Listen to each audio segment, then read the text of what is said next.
प्रणाम। भगवान शिव कैलाशाधिपति हैं।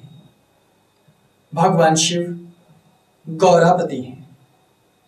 भगवान शिव सकल लोकों के गुरु हैं। भगवान शिव वो सत्ता हैं जो वर्णनातीत हैं। शिव स्वयं में ही कल्याणकारी हैं।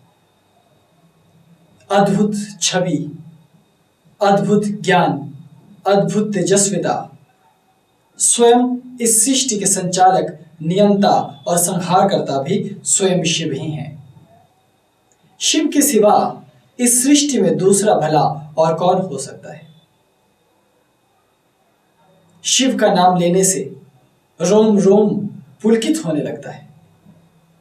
केवल शिव कहने से ही जन्म जन्मांतर के पाप मिटने लगते हैं। जिसने एक बार शिव की शरण पकड़ ली तो फिर जीवन में किसी दूसरी शरण की आवश्यकता नहीं रह जाती। शिव परम कल्याणकारी हैं। एक ऐसे दिव्य परमेश्वर हैं, एक ऐसे साकार विग्रह हैं, एक ऐसे अद्भुत अवतार हैं जो हलाहल विष का पान करने में समर्थ है।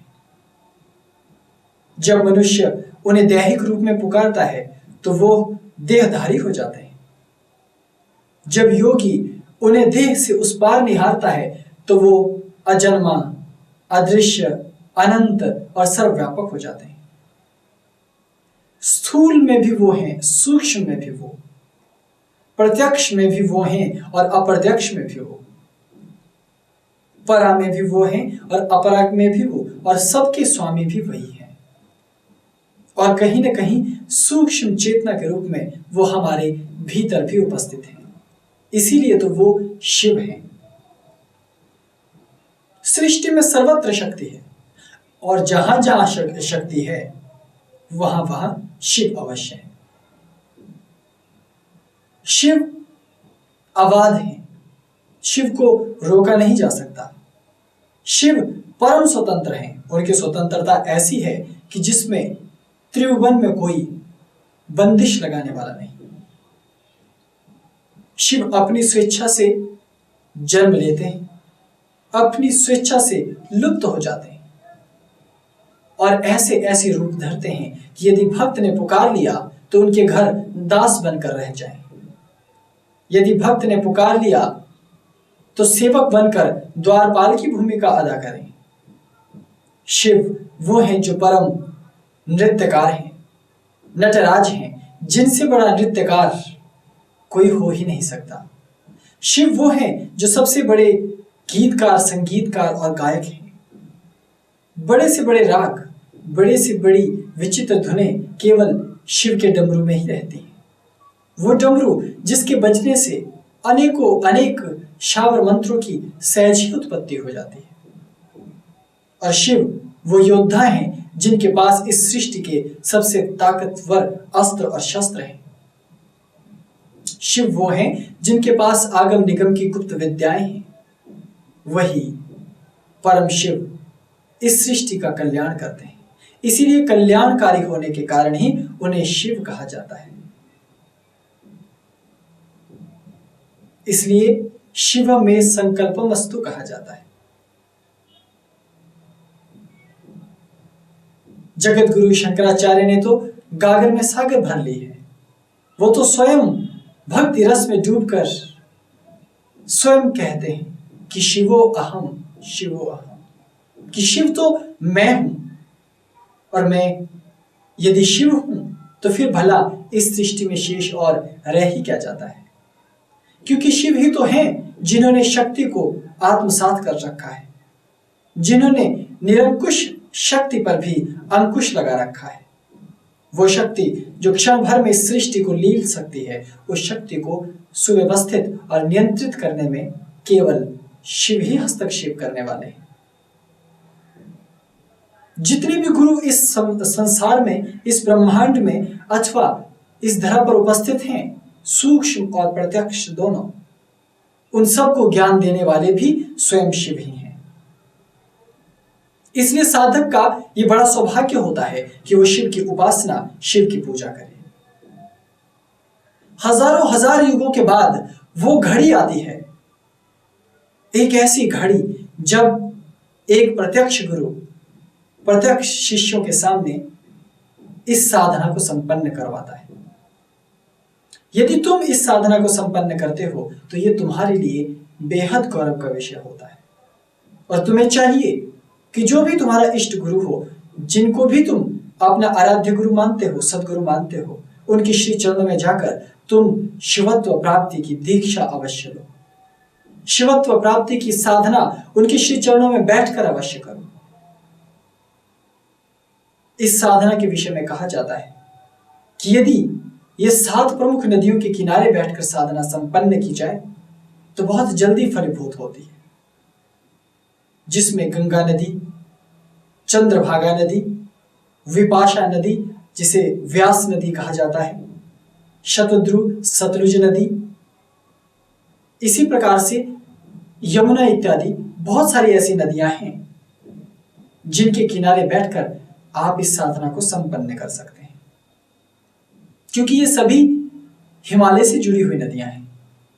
और दूसरी बात, यदि इसे हिमालय के ही प्रांगण में कहीं संपन्न किया जाए तो ये और भी अधिक लाभ देने वाली है। और कौल संप्रदाय कहता है कि कौलांतक पीठ के भीतर यदि ये साधना संपन्न हो तो और भी अधिक फलदायी होती है। इसलिए ऐसे स्थान का चयन करना जहां पर ये सब सुलभ हो, और सबसे प्रमुख बात कि जहां तुम्हारे गुरु तुम्हारे सामने प्रत्यक्ष हो। युगों युगों के बाद जब गुरु अपने मुख से शिवत्व प्राप्ति के मंत्रों का उच्चारण करता है तो मानो सृष्टि एक बार फिर से सजीव हो उठती है। साधक के भीतर एक सोया हुआ शिव है, एक छोटा सा बालक शिव जो एक निद्रा में लीन है। जैसे ही वो शिवत्व प्राप्ति की दीक्षा लेता है, ठीक उसी क्षण उसके भीतर का वो शिव जागृत होने लगता है, उसका यौवन खिलने लगता है और भीतर ही शिव तत्व जागृत होने लगता है। शिव तत्व प्राप्त होते ही साधक की दुनिया बदल जाती है। वो अनेकों प्रकार के आगम निगमों का ज्ञान सहज ही प्राप्त करने लगता है। हिमालय में रहने वाले ऋषि मुनियों और सूक्ष्म सत्ताओं से उसका संपर्क स्थापित हो जाता है।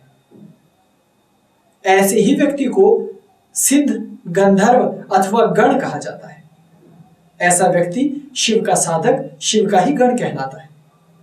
अब वो व्यक्ति अथवा वो साधक त्रिलोकी भर में कहीं भी जाए, वो शिव के अवैध कवच में सुरक्षित रहता है। इस साधना को संपन्न करने वाला न तो स्वर्ग से प्रभावित होता है और न ही नरक के भय से कंपायमान होता है। वो हिमालय के समान अडिग रहता है। शिवत्व प्राप्ति की साधना बहुत ही अद्भुत साधना है। इसे संपन्न करने के लिए सम्राटों जैसा मस्तिष्क और सम्राटों जैसा हृदय अवश्य चाहिए, और ऊपर से सामर्थ्य भी चाहिए। गुरु के प्रति अगाध श्रद्धा, प्रेम, उनसे मिलने के लिए आतुरता, उनको देखने के लिए 7 समंदर लांघ जाने की इच्छा, उनके दिए हुए मंत्र को पी जाने की क्षमता और गुरु के बताए एक एक शब्द को युगों युगों तक अपने मानस पटल पर स्थापित करने की क्षमता, यदि ये सब तुम्हारे भीतर है तो तुम परम सौभाग्यशाली हो। तो समझ लेना, ये साधना तुम्हारे लिए ही बनी है। जो ही गुरु का आवाहन होता है तो उस क्षण को चूकना नहीं चाहिए। शिवत्व जागृत करना, मान लो अपने भीतर एक तरह से भगवान शिव को स्थापित कर लेना ही है। तब तुम ऐसे सिद्ध साधक हो जाते हो कि तुम जहां जहां विचरण करते हो, समस्त देवी देवता तुम्हें देखकर मानो नमस्कार करने लग जाते हैं, क्योंकि तुम्हारे भीतर शिव के तत्व हैं, तुम्हारे भीतर गुरु के तत्व हैं। उस दिन तुम शिव और उनसे जुड़ी समस्त विद्याओं, 64 कलाओं का ज्ञान सहज ही प्राप्त करने लगते हो। तुम महाविद्याओं को समझने लग जाते हो, तुम योग को समझने लग जाते हो, तुम तंत्र मंत्र का ज्ञान हासिल करने लग जाते हो। और सबसे विशेष बात कि तुम स्वयं में शिव के गण हो जाते हो। जीवित इस धरा पर स्वयं शिव के गण हो जाना, ये एक मानव के लिए बहुत बड़ी उपलब्धि होती है। ये ऐसी उपलब्धि है जिसे प्राप्त करने के लिए ये कहा जाता है कि देवता भी मनुष्य शरीर धारण करके आते हैं। वो भी चाहते हैं कि वो किसी तरह छल या बल दोनों का प्रयोग करते हुए गुरु से इस दीक्षा को प्राप्त कर लें, इस साधना को प्राप्त कर लें। जब गुरु प्रत्यक्षतः तुम्हें इस साधना को संपन्न करवाते हैं, प्रत्यक्ष दीक्षा देते हुए तुम्हें इस साधना में अग्रसर करते हैं, तो तुम समझ लेना ये तुम्हारे जीवन का वो क्षण है जो तुम्हारे अभी तक के तमाम जीवनों में अर्थात जन्मों जन्मों में एक मील का पत्थर स्थापित हो गया। इस साधना को संपन्न करने के बाद साधक मुड़कर नहीं देखता। वो एक ऐसे पथ पर आगे बढ़ जाता है जहां उसे एक ऐसी ऊंचाई प्राप्त होती है जहां से दुनिया उसे बहुत नीचे नजर आने लगती है। माया मानो उसकी सहचरी होने लग जाए, वो उस पर पाश नहीं फेंकती। इस जगत के बंधन उसको लील नहीं पाते, वो अपने मार्ग पर अड़िग रहता है। और ऐसे व्यक्ति को मृत्यु का भय नहीं रहता, क्योंकि मृत्यु वो तो स्वयं शिव के अधीन है। विष भी ऐसे व्यक्ति का कुछ नहीं बिगाड़ सकता, क्योंकि विष पान करने वाले तो स्वयं शिव हैं। और जब शिव तत्व तुम्हारे भीतर स्वयं में स्थापित हो जाए तो तुम्हारे लिए जहर भी कोई मायने नहीं रखता। जन्मों जन्मों का जितना कलुष, जितना जहर हमारे भीतर भरा हुआ है, वो इस साधना के संपन्न होते ही धुलने लग जाता है। और जब शिव भीतर जागृत होने लग जाए, शिव तत्व हमारे चिंतन पर स्थापित होने लगे, तो हमारी दिनचर्या बदलने लग जाती है। फिर हम भौतिक जगत से निकलकर अध्यात्म में इतने दूर निकल जाते हैं कि पल भर में ही हम साधारण मानव से महायोगी हो जाते हैं। इस दीक्षा को प्राप्त करते ही हम एक आम मनुष्य नहीं रह जाते, हम एक आम मनुष्य से बदलकर देव योनि प्राप्त कर लेते हैं। देवता भी स्वर्ग के अतिरिक्त कहीं विचरण करने में हर समय समर्थवान नहीं होते। उनके ऊपर भी काल की बंदिशें हैं, वो भी कई तरह से रुके हुए हैं, सीमित परिधि में घिरे हुए हैं। लेकिन यदि मानव ने इस साधना को संपन्न कर लिया तो वो परम स्वतंत्र कहलाता है, हिमालय में कहीं भी विचरण करने के लायक हो जाता है। ऐसा व्यक्ति गुरु से मानसिक संवाद स्थापित करने में समर्थ होता है। वो गुरु के ज्ञान को सहज ही प्राप्त करने लग जाता है। शिव ऐसी व्याख्या है जिसे सदियों से बड़े बड़े व्याख्याकार अपनी व्याख्या में लाने का प्रयास कर रहे हैं, लेकिन अंत में हाथ जोड़कर नीति नीति कह देते हैं, क्योंकि शिव तो अनुभूति का परम विषय है। वो तो केवल भक्तों के वश में होते आए हैं। उन पर कभी किसी की कठोरता नहीं चली, उन पर कभी किसी का वश नहीं चला। गुरु शिव स्वरूप होते हैं। जब वो स्वयं शिव से प्रार्थना कर अपने पुत्र के लिए, अपने मानस चेतना के लिए, अपने शिष्य के लिए गुहार लगाते हैं, तब ये शिव तत्व तुम्हारे भीतर जागृत होने लगता है। सहस्त्रहार कमलदल के भीतर ब्रह्मरंध्र के पास शिव बिंदु है। जब तुम्हारे आज्ञा चक्र पर हाथ रखकर गुरु अति सूक्ष्म तरंगे वहां तक प्रवाहित करता है, तो ये शिव चक्र आंशिक रूप से सक्रिय होने लगता है। और जैसे जैसे तुम्हारी साधना बढ़ती जाती है, वैसे वैसे ये चक्र अपना प्रभाव दिखाने लगता है।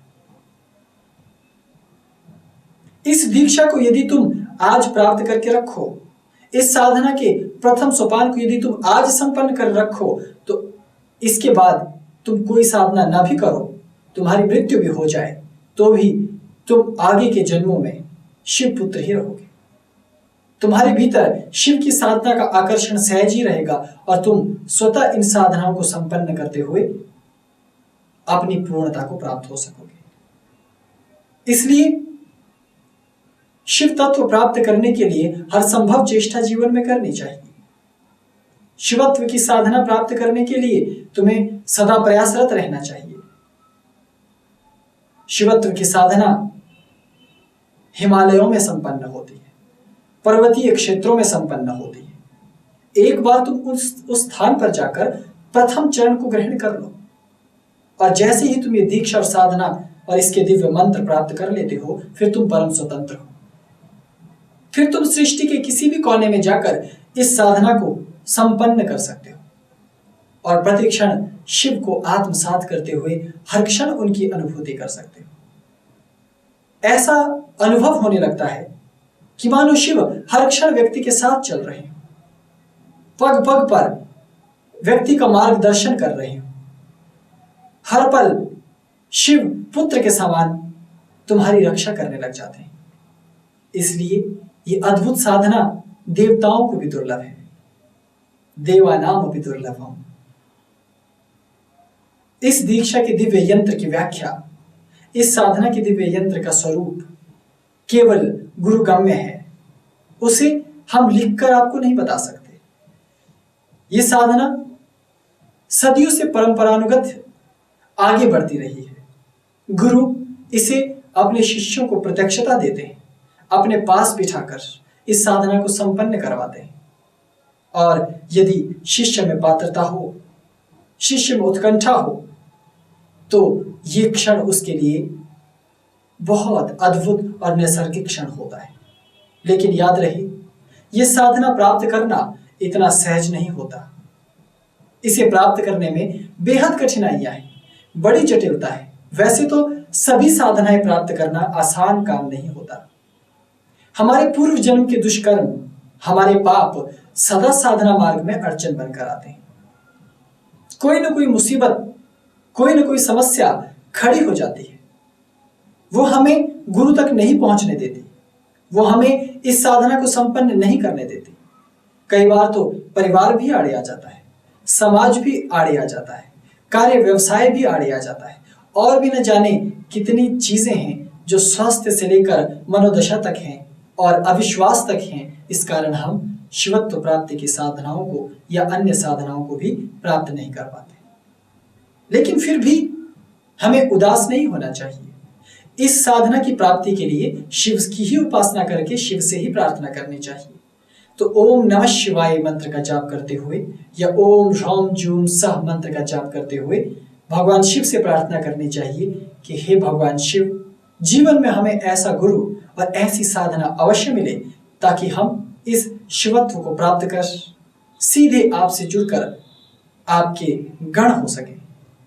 हम इस जन्म मृत्यु के इस अद्भुत से व्यूह का भेदन कर सकें।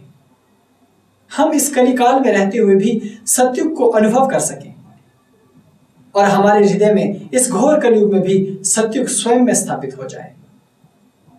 ये केवल शिव ही कर सकते हैं, क्योंकि काल उनका सेवक है। वो स्वयं महाकाल हैं, वो स्वयं महाकालेश्वर हैं। वो सीमाओं से परे तुम्हें ले जाने में समर्थ है।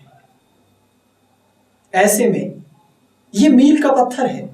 जब जीवन में ये अनुभव होने लगे कि तुम्हें अध्यात्म अपनी ओर आकर्षित कर रहा है, तो तत्क्षण दौड़कर जाकर ऐसी दीक्षाओं को अवश्य प्राप्त कर लेना। ऐसी साधनाओं को करने में पूरा जोर लगा देना, क्योंकि वो तुम्हारे लिए गौरव है, तुम्हारे वंश के लिए गौरव है और तुम्हारे नष्ट होते इस जीवन को स्थायी और नित्य करने का एकमात्र उपाय है। शिव तत्व, इसकी व्याख्या देना सहज नहीं है, इसे समझाना सहज नहीं है, क्योंकि शिव तत्व अनुभूति का विषय है। शिव तत्व वो साधना है जिसको धारण करने के बाद तुम आगम निगम का ज्ञान लेने लायक हो जाते हो।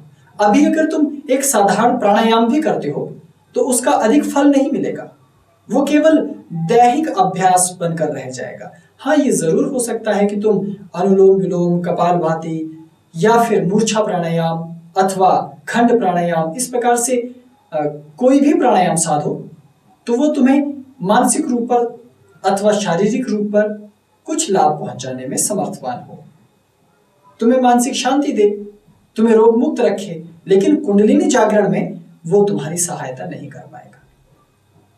अभी हो सकता है कि तुम मंत्र जाप करो, मंत्र की साधना करो, उससे तुम्हें मानसिक लाभ अवश्य मिलेगा, मन शांत रहेगा, तुम्हारी ऊर्जा बढ़ेगी। लेकिन योग का ज्ञान, कुंडलिनी जागरण की साधना, 10 महाविद्याओं की साधना, शक्ति की साधना, शिव की साधना, आगम निगम की साधना, ये तुम्हारे लिए नहीं है, क्योंकि अभी तुम उसके लायक हो ही नहीं। तो शिवत्व साधना एक तरह से पात्र बनने की साधना है। इसलिए यह कहा जाता है कि गुरु धारण करने से पूर्व यदि कोई शिवत्व साधना संपन्न कर ले तो ऐसा व्यक्ति सुपात्र शिष्य भी हो जाता है। उसके अंदर ऐसे गुणों का विकास होने लगता है कि वो हर क्षण गुरु को अनुभव करने लग जाए।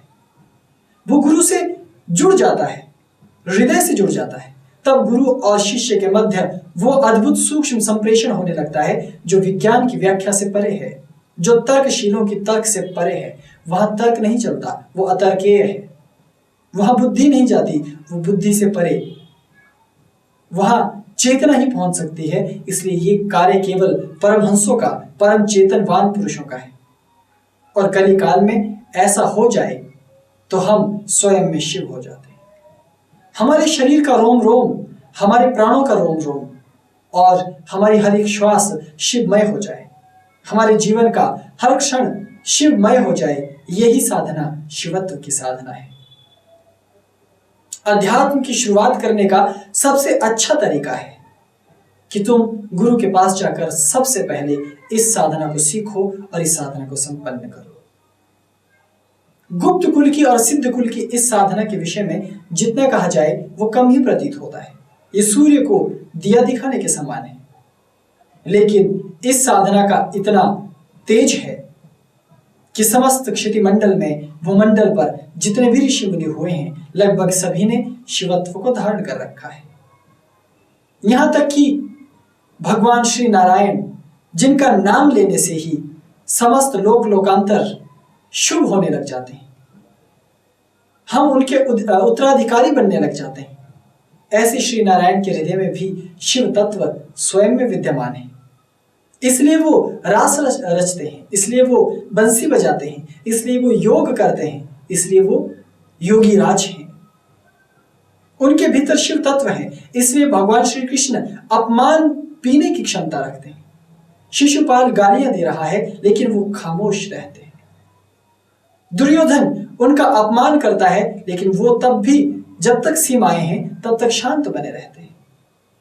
सारी दुनिया में उनके शत्रु उनके ऊपर तरह तरह के लांछन लगाते रहते हैं, उन पर आरोप प्रत्यारोप लगाते रहते हैं, वो शांत बने रहते हैं क्योंकि उनके भीतर विषपान करने की अद्भुत क्षमता है।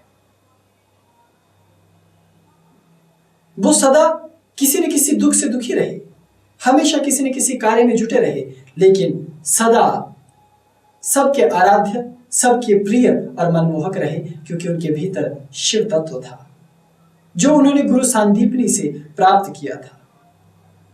इसी तरह इस साधना को समझने के लिए गुरु के चरणों में बैठना चाहिए, गुरु से इस अद्भुत ज्ञान को प्राप्त करना चाहिए।